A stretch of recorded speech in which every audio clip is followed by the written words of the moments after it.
بسم اللہ الرحمن الرحیم۔ السلام علیکم معزز طلباء کرام، آپ سب کیسے ہیں؟ آج ہم موطا امام محمد کے سبق نمبر 256 کو پڑھیں گے۔ آج کے ہمارے سبق کا عنوان ہے اہل کتاب کی ذبیہ اور ان سے نکاح کے حلال ہونے میں حکمت،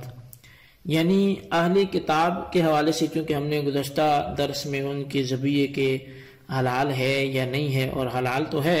لیکن اس پر دلائل کیا ہیں اور اقوال کتنے ہیں، کون سے علماء کیا بات کرتے ہیں، اور نکاح حلال ہے تو اس کی احتیاطیں کیا ہیں، اور پھر وہ اہل کتاب کس دور کے اہل کتاب ہیں، تو یہ ساری گفتگو ہم نے گزشتہ سبق میں چونکہ سن لی،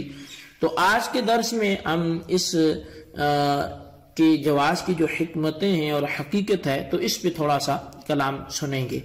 کہ اہل کتاب نے اگرچہ اپنے دین میں بہت سی تبدیلیاں کی جن پر قرآن کریم شاہد ہے، لیکن ذبیحہ اور نکاح یہ ایسے دو مسئلے ہیں جن میں ان کا مذہب وہ اسلام سے بہت ملتا جلتا ہے۔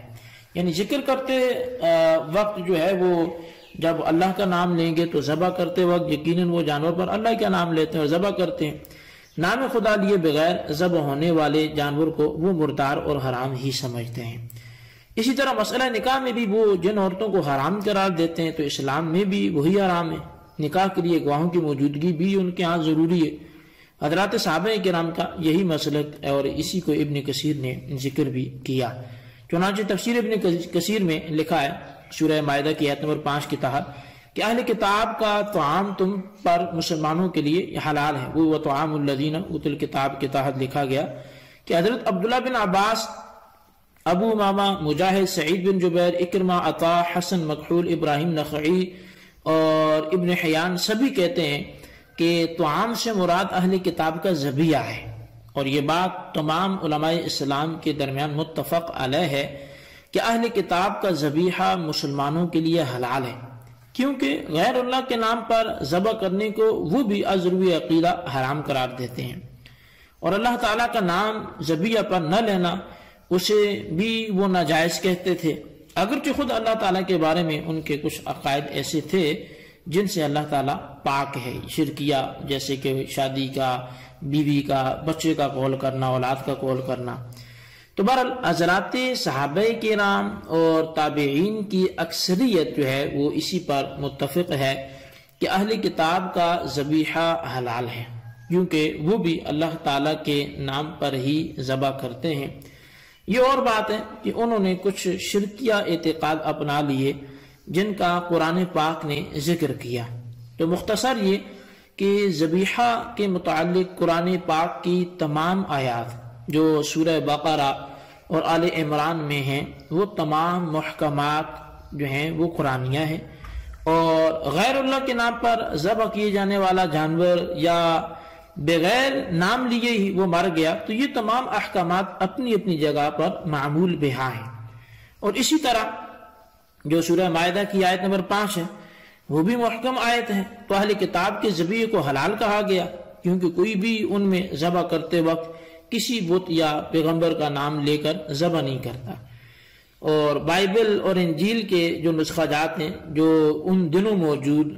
تھے اور آج بھی جو کچھ موجود ہیں ان میں بھی اسے تسلیم کیا گیا۔ اہل کتاب کے بعض جاہلوں کی یہ روش قطعاً توجہ کی محتاج نہیں، جس میں وہ ذبح کرتے وقت حضرت عیسیٰ علیہ السلام اور آپ کی والدہ محترمہ کا نام لے کر ذبح کرتے ہیں۔ مسئلے کے حناف بھی یہی ہے کہ اگر کوئی مسلمان کسی ذمی کو غیر خدا کا نام لے کر ذبح کرتے دیکھے تو فوراً اس کو حرام جانتے ہوئے اس سے دور رہے، تو مطلب اس کو تو جائز ہم نہیں کہیں گے۔ اور اس حوالے سے باقاعدہ لکھا گیا اہل احناف کی کتابوں میں کہ ایک جماعت اس بات کی طرف بھی گئی ہے کہ یہ جو آیت ہے یہ محکم ہے، لہٰذا ہمارے لیے جائز نہیں ہے کہ ہم ان کے ذبح کیے ہوئے کو کھائیں مگر اس کو کہ جس پر اللہ کا نام لیا گیا ہو۔ اور یہی روایت حضرت علی اور حضرت عائشہ، حضرت ابن عمر وغیرہ رضوان اللہ علیہم اجمعین سے مروی ہے۔ تو بہرحال اس سے معلوم یہ ہوتا ہے کہ غیر اللہ کے نام پر ذبح کرنا یا اللہ تعالیٰ کا قصداً نام نہ لینا اور ذبح کر دینا اسے اہل کتاب ناجائز اور حرام سمجھتے تھے۔ ذبیحے کی طرح نکاح کے احکام میں بھی وہ احناف کے ساتھ یا اہل ایمان کے ساتھ ملتے جلتے ہیں۔ ان میں جو غلط باتیں آ گئی ہیں نا تو وہ دراصل ان کے مذہب کے جاہلوں کی پیداوار ہے۔ موجودہ تورات اور انجیل میں بھی ہمیں جو ہے وہ ان دونوں باتوں میں اسلام کے ساتھ موافقت کہیں نہ کہیں ملتی ہے۔ تو بہرحال اگر کوئی ایسا نسخہ ہو کہ جہاں تحریف ہو، اب عموماً زیادہ تر ہوتی تحریف ہی ہے، تو جہاں موافقت ہو تو وہاں یہی حکم ہے، اور جہاں زیادہ تحریف ہو تو پھر اب اس کی بھی علماء اجازت نہیں دیں گے۔ تو بہرحال اب میں چاہوں گا کہ ان کی جو بائبل ہے تو یا ان کے جو عہد نامہ ہے، قدیم ہو یا جدید ہو، تو اس سے کچھ مسائل جو اس حوالے سے ہیں وہ آپ کے سامنے بیان کیے جائیں کہ ان کے ان کتابوں میں آج کل کیا موجود ہے۔ وہ لکھتے ہیں جی کہ یعنی جو ان کا ٹرانسلیشن ہے، ترجمہ ہے،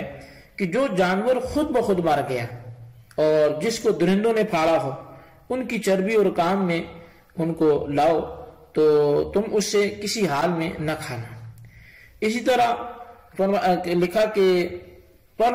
گوشت کو اپنے سب پھاٹکوں کے اندر اپنے دل کی رغبت اور خداوند کی دی ہوئی برکت کے موافق ذبح کر کے کھا سکتے ہو، لیکن تم خون کو بالکل نہ کھانا۔ یہ بائبل کے حوالے سے۔ اسی طرح ان کے عہد نامہ جو جدید ہے اس کے حوالے سے یہ انہوں نے بیان کیا جی کہ تم بتوں کی قربانیوں کے گوشت اور لہو اور گلا گھونٹتے ہوئے جانور اور حرام کاری سے پرہیز کرو۔ اسی طرح عیسائیوں کا سب سے بڑا پیشوا وہ جو ہے وہ پولیس کرینتھوں کے نام پہلے خط میں لکھتا ہے کہ جو قربانی غیر قومیں کرتی ہیں شیطان کے لیے کرتی ہیں نہ کہ خدا کے لیے، اور میں نہیں چاہتا کہ تم شیطان کے لیے شریک ہو،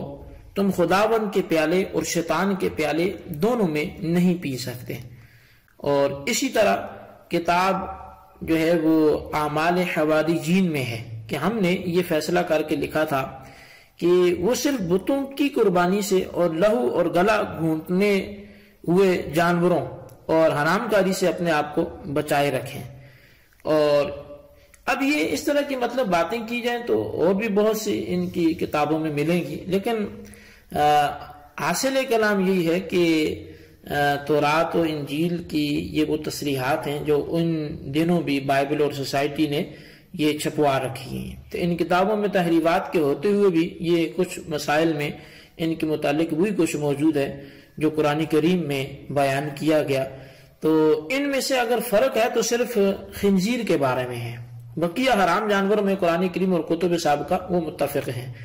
خود بخود مرنے والے یا گلا گھونٹ کر مارنے والے جانوروں میں بھی وہ داخل ہیں جو چوٹ لگنے یا اونچی جگہ سے گر کر مرنے والا ہو، اور جن جانوروں کو اللہ تعالیٰ کے نام پر ذبح کیا گیا ہو قرآن کریم ان کے بارے میں کہتا ہے کہ وَمَا لَكُمْ أَلَّا تَأْكُلُوا مِمَّا ذُكِرَ اسْمُ اللَّهِ عَلَيْهِ، کہ جن پر اللہ کا نام لے لیا گیا ہے تو تم انہیں کیوں نہیں کھاتے، تمہیں کیا ہو گیا ہے؟ اور نام خدا کے بغیر یا غیر اللہ کا نام لے کر ذبح کیے جانے والے کے متعلق ارشاد ہوتا ہے کہ لا تأکلوا مما لم یذکر اسم اللہ علیہ، کہ جس پر اللہ کا نام نہیں لیا گیا تو اسے تم مت کھاؤ۔ اسی طرح محرمات نسبی وغیرہ جو اس کی تفصیل ہے تو ان میں بھی یہ دی گئی ہے تفصیل کہ ان میں بیشتر وہی عورتیں ہیں کہ جنہیں قرآن کریم نے بھی حرام کہا ہے۔ تو دو بہنوں کا نکاح میں جمع کرنا، مشرک اقوام و بت پرستوں سے شادی بیاہ کی حرمت جیسے قرآن کریم میں ہے ویسے ہی تورات میں بھی موجود ہے۔ استثناء کے حوالے سے ایک عبارت ان کے ہاں ہے، وہ یہ ہے کہ ان سے بیاہ شادی بھی نہ کرنا، ان کے بیٹوں کو اپنی بیٹیاں دینا اور نہ اپنے بیٹوں کے لیے ان کی بیٹیاں لینا، کیونکہ وہ میرے بیٹوں کو میری پیروی سے برگشتہ کریں گی تاکہ وہ اور معبودوں کی جو عبادت اوروں کی کرتے ہیں تو ان کی وہ عبادت کریں گے۔ اب ان تمام تر عبارات کے پیش نظر حاصل کلام یہ نکلتا ہے کہ اہل کتاب کے ذبیحے کو حلال قرار دیا جائے اور ان کی عورتوں سے شادی جائز ہو۔ جس طرح مسلمان ذبح کرتے وقت اللہ کا نام لیتے ہیں وہ بھی اسی طرح ذبح کرتے وقت اللہ کا نام لیتے ہیں۔ اور اس بن شہاب نے یہ بیان کیا تفسیر ابن جریر طبری کے حوالے سے، یہ بات میں آپ کے سامنے عرض کر رہا ہوں کہ اس میں لکھا کہ مجھے نصارہ عرب کے ذبیحے کے متعلق بیان کیا گیا کہ اسے کھایا جائے گا کیونکہ وہ دین میں اہل کتاب کے حکم میں ہے اور ذبح کرتے وقت نام بھی اللہ ہی کا لیتے ہیں۔ اسی طرح قرآن کریم نے بھی دوسرے کفار کی بنسبت اہل کتاب سے نکاح کو جائز قرار دیا، جس کی وجہ یہ ہے کہ اہل کتاب اور مسلمانوں کا اس مسئلے میں کافی حد تک اتفاق ہے. جو مخالفت یا اختلاف دونوں میں پھیلایا گیا یا موجود ہے وہ جو حالانکہ غلطی ہیں ان کا اصل مذہب نہیں ہے. یہی وجہ ہے کہ جمہور جو صحابہ اور تابعین کرام وغیرہ میں مجتہدین ہیں ان کے نزدیک سورہ بقرہ، انعام اور مائدہ کی تمام آیات میں کوئی تضاد یا تخصیص یا نسخ نہیں ہے. تو بہرحال یہ ایک میں نے اوورال آپ کے سامنے گفتگو جو ہے وہ پیش کی ہے، لیکن حقیقت حال کو اگر بیان کیا جائے تو وہ میں گزشتہ درس میں بھی سمجھا چکا، میں پھر بھی دہراتا ہوں کہ اگر کہیں ان سے زیادہ تحریفات ہو گئی ہیں اور وہ تقاضے جو اسلام کے ہیں وہ پورے نہیں کیے جا رہے تو بالکل پھر نہ ذبیحہ حلال ہوگا نہ اس کی عورتوں سے نکاح جائز ہوگا. تو اس کی وجہ یہی ہے کہ ہم اگر کسی چیز میں موافقت مان کر ہی اس کو جواز کا حکم بھی دیتے ہیں، یعنی حناف نے اگر کہیں حکم دیا بھی کہ ان کا ذبیحہ حلال ہے تو وہ ہمارے مسائل میں انہوں نے موافقت آ گئی. جہاں موافقت نہیں ہے اور انہوں نے تحریفات کر دی ہیں تو پھر وہاں حکم جواز بھی ختم ہو جائے گا. تو بہرحال اس چیز کو اچھی طرح سمجھیے گا، اس کو خلاصے کو اپنے رجسٹر پہ ضرور لکھیے گا. اللہ تعالیٰ سے دعا جو ہم نے پڑھا سنا سے یاد رکھنے کی توفیق نصیب فرمائے. آمین بجاہ النبی الامین صلی اللہ علیہ وسلم.